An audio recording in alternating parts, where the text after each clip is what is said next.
Oh. In this game, my mechanics are kind of boomer. But it's not about the mechanics, it's about the way I see and think about the game that allows me to drop 21 kills against a challenger jungler in 2023. If you can follow along and predict what I do before I do it, then you're probably on the right track to 1v9 in your games. So the first question, where should I start in this game? My brain sees the following information. A Singed with Flash and Ignite sounds like a good lane to gank for, because Singed can insta-gap close and fling with his Flash, and Ignite gives us extra damage, so Mr. Kingpin has me interested for sure. And then I look bot lane, and I see we have kind of like a passive support matchup. Janna Rakan. Janna's a great disengaged peeling champion. I don't really think like much is really going to happen here compared to top lane. I think I got more kill potential top, right? So I actually end up starting in my red buff here. Then I do Krugs and Raptors. Now, while I'm doing Raptors, very important that before you hit level 3, every jungler in the game can do something at level 3, right? So when you're hitting level 3 after Raptors or after Wolves or whatever, you have to think like, what plays can I actually make here? And if I'm going to gank a lane or invade, am I going to get kills? We're not going to make a play unless we're going to get a kill out of it. So while I'm doing my Raptors, I can see the bot lane is fighting, right? And even after doing my Raptors, I even click back because I think, oh my goodness, like bot lane is fighting to the death here. I need to go there. But I know that with the enemy bot lane having priority, and with Lee Sin as well, you can see like how we have vision of him on his Raptor camp.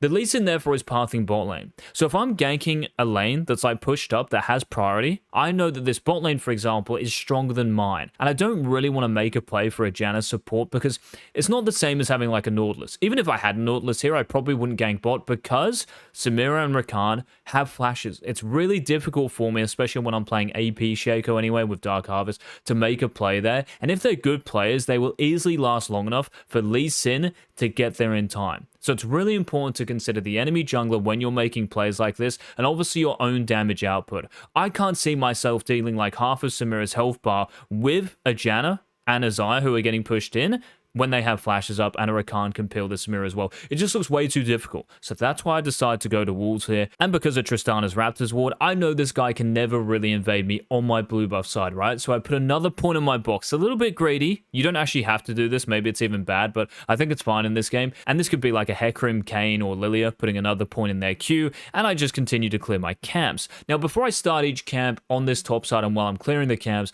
I don't see any opportunity to kill anyone on the enemy team, right? Until I start doing my blue buff. What changes here then? Well, if you know how minion waves work, you will know that when a wave is under a tower, that wave will push back to your side of the map and vice versa, of course. So I know that the top wave, when it's under Jace's tower, and remember Singed killed the Jace, so Singed after basing and having base, he'll actually have more gold spent, so he's stronger therefore, right? But yeah, this wave, because it's under Jace's tower, is going to naturally push back towards my side of the map, meaning Jace will be moving closer and closer towards my tower, giving me more and more space to kill him along with Singed. I should also mention that I know this is a pure 2v1 because Lee Sin is pathing bot, and even if he is here in a 2v2 when I'm level 4 against a level 3 Lee and a weaker Jace, we just hard stomp right and the game is over. So I know this is a 2v1, we don't have to worry about Lee Sin. So that's exactly what I do. I lane gank the Jace, and I already know I can hard carry this game at this point, and I should point out here as well that I hold my E until the very end. Your E deals more damage the lower someone is. Now after this, because it's 330, I know top crab is there, so after making sure Sin shoves the wave, I Q down, do the crab, and back in this position, I could just recall where the crab is, but I want to actually back near Lee Sin's Raptors because I want to put a trinket down in that position. I think it's just like better, right? I'm not losing anything for doing it. Out of base, this might sound a bit commentary, but I think it's easy to follow, right? I run the Krugs because they're spawning soon, and I do Raptors. Now, while I'm doing these camps, I think that Lee is on his top side, right? Because his Krugs and Raptors would have similar spawn timers to mine, and being level 4 camps, they are important to protect. But all of a sudden, a wild Lee Sin appears in the bot lane with only 15 CS. This looks a little bit weird, right? So in this situation, you've got to quickly work out like what he's done. So in my brain, I know that he's cleared his top camps, right, for 12 CS with his red buff, and then he's done one more camp. Like he went from 11 to 15. It should be 12 to 16, but whatever. And what he's done, he's actually recalled here because he has a serrated Dirk, and then he's ran straight bot. Does look pretty weird, but again, we're just reacting to what he's doing. We can't control that. This means that his top camps are up, Raptors and Krugs, which we alluded to earlier. They have the same spawn timers as my own Raptors and Krugs. So after doing Raptors, I just ping on the way to his Raptors, so I march, and after this, a bit of trolling happens, okay? So there's like a fight in the mid lane, I put a box down in my Trist. Well, I almost save her with the box, but she ends up dying, and all of a sudden, I'm like, What is this Lee Sin and Rakan doing? What are they doing, bro? Like running into my jungle? Are they joking? Patience here is the big thing, right? It's a virtue for a reason. You can't just get like, you know, like antsy about it and queue in and ease someone. Oh my God, they're taking my camps. You play the fight slow, especially when you're playing Shaco anyway. So that's what I do. I just chill, whittle them down with ease, make sure I don't get hit by anything, and I end up just killing the Rakan in the end. Now, I know as this fight dissipates, look at the Lee Sin for me. He is running off through the top tribe rush. What does this lead to? What's he going to do in the near future? You have to play ahead. So question number 3, what would you do here? Well, I know Lee Sin is running to his Krugs, right? And you can already see me pinging on my way once again. As soon as I know my intention, I communicate it to my teammates. So I want to meet him there knowing he was around half HP, and a level down. So I do the crab in between because I can do the crab and hit Lee on his Krugs. I have time to do both. And it also gets me close to level 6, which might be really important. And guess what? It actually is really important. I also save Smite here in case I need it for Lee's Krugs. Another important point. So I end up queuing over to Lee's Krugs, and upon hitting level 6 after smiting the big Krug, you can see how handy that was. Well, it's just a free fight to win. I then recall in a safe position because I feel like it's way too risky to stay for his red buff and to recall in this area. They might have vision down. You never know, like someone else like might come over. And I ping where I am running after I've actually based, or even while I'm basing. Again, as soon as you know where you're going, ping that info. It has to be bot side as well here. A few reasons for this. Well, just look at how many camps are up. Like I'm not going to run bot, right? And I'm also guessing Lee here will path here in some capacity as well because he only has his red buff up top side. Remember, I took his Raptors and then we had a fight on his Krug. So just his red buff is up top. So after his red, he's probably going to path towards bot lane. So maybe, yeah, he gets his red and then runs straight bot.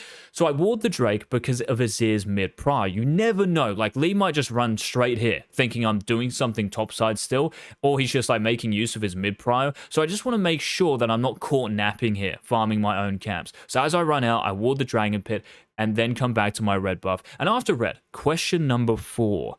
What would you do? Lots of junglers might full clear their bot side, but I want to either invade Lee's bot side, knowing he might still be level 5, or do Dragon because I'm super fed and my Tristana now has tempo on the Azir. Doing Krugs and Raptors would be an injustice to how fed I am and the priority I have in mid and bot. I decided to do Dragon. But the best option is definitely to run into Lee's bot side. I actually make a little bit of a mistake here. It's still good though.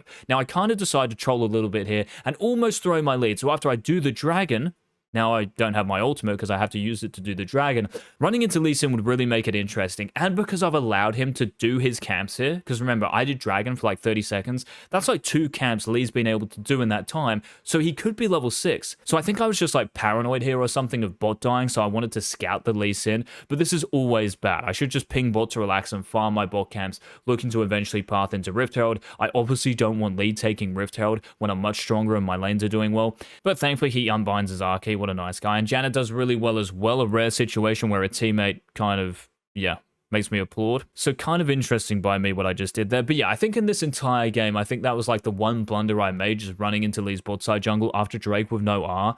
And maybe even doing Drake instead of pressuring him on his blue buff. So the micro, as long as it's not super troll, it's kind of irrelevant there, right? Now, when I'm dead here, my brain does not turn off. I know Lee Sin is 1 HP, most likely recalling, right? So I also know my ultimate is back up here, and I have everything off cooldown with max gold spent. So I'm at like max strength, if you will.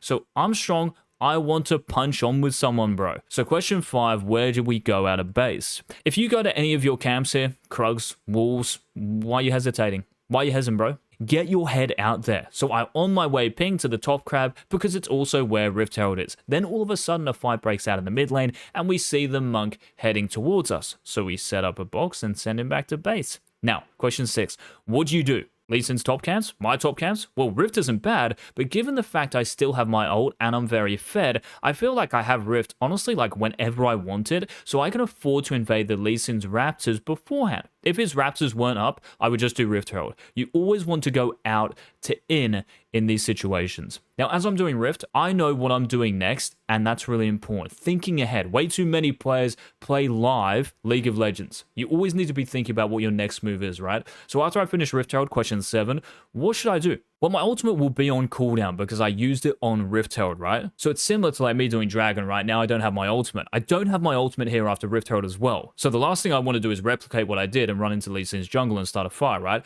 And because everyone is level 6 as well, if I go to fight the enemy team, I will be fighting without my most important ability. It sounds kind of troll. So because I don't really want to fight, I'm thinking of clearing my top side into a recall because I will have gold for Leandries and more. But I am still worried about something. Question 8. If I decide to farm my top camps, am I scared of Lee Sin doing something? In this game, no. But generally speaking, as soon as you take Rift, you are saying to the enemy jungler and team, hey guys, I'm top side of the map. My bot side camps and bot lane is left open. Have fun. So what I'm saying is if you think you're giving up too many camps or your bot lane is going to get dove while you're farming the other side of the map, like remember you just told them you're done Rift Herald and you might be farming your top side like I am, then insta backing after Rift is super OP. But in my game, why would I worry about that when my Zara's full HP running back to lane and also Janna's full HP? When she gets back down there, they should be fine, right? So I've got no worries about that. The next thing I care about losing is my bot side. If I'm not going to lose my bot lane, what about my bot camps? But I think it's very difficult for Lee Sin in this game to take my Raptors and Krugs, considering how fed I am and the fact I could be there, and Janna roaming, potentially putting wards down as well. That is why I just farm my top camps. I then decide to show myself mid for a standard wave when I don't need the gold. Never do this, I don't know what I'm doing, but I eventually find the B button. Now at a base, I don't need to ask a question here, of course. I am running bot because there is nothing up top side of the map, and as I'm running bot, there is a fight in bot lane, so I waddle over there and sort them out. Now, after the fight is won, I drop Rift Herald. Question 8, is this a good Rift? Well, the thinking is kind of advanced here, and like always, it has everything to do with the monk. Considering how big that fight was, just bot lane TPs we use and stuff, surely if Lee was here, he would have been here for it, but he wasn't, right? So that means he's other side of the map, and I just had a gut feeling he wasn't going to be here in time before we got the tower, so I just like dropped it straight away and looked to take away the bot crab on top of it. The other option I have, which might be even better, is to walk up to the tower and drop Rift Herald when I know it will actually like one-shot the tower. So if I dropped it on like 2.2 plates, we then auto-attack the tower so it's on like 1.7 and Rift Herald just one-shots it. That's the other option and it might be even better. And then probably after that I back and then run to Dragon, right? But this is actually why I queue over the wall as well into this tri-brush to make sure Lee is not reacting to this. And it's not like I lose anything for doing it, right? The funny thing is though, my intuition was kind of right here because I could smell the Lee somewhere nearby and he just happened to be in the pixel brush, like waiting for me to do the crab. Pretty smart play, to be honest. And that's why I boxed above me, because I was like, you know, this dude could run through and actually contest me on crab. I just happened to play this like a potato. I don't eat near the end. I run back into the Lee's R range. And yeah, this would matter in another game, but thankfully, because I'm so fed, it's not really the end of the world in this one. But yeah, if you want to dominate the jungle, guys, then there are getting close to 1,000 sessions on Patreon now. It's been kind of a crazy journey, to be honest. But yeah, that is linked down below. If you want one-on-one coaching, there is still 15% off until World's End. So like until the end of this weekend, I guess. There's 15% off all the sessions. And if you enjoyed this video and want this style of video to continue, please leave a like down below. Any questions about the video, the analysis, or whatever, leave them in the comment section. Thank you for watching. Don't be shiba.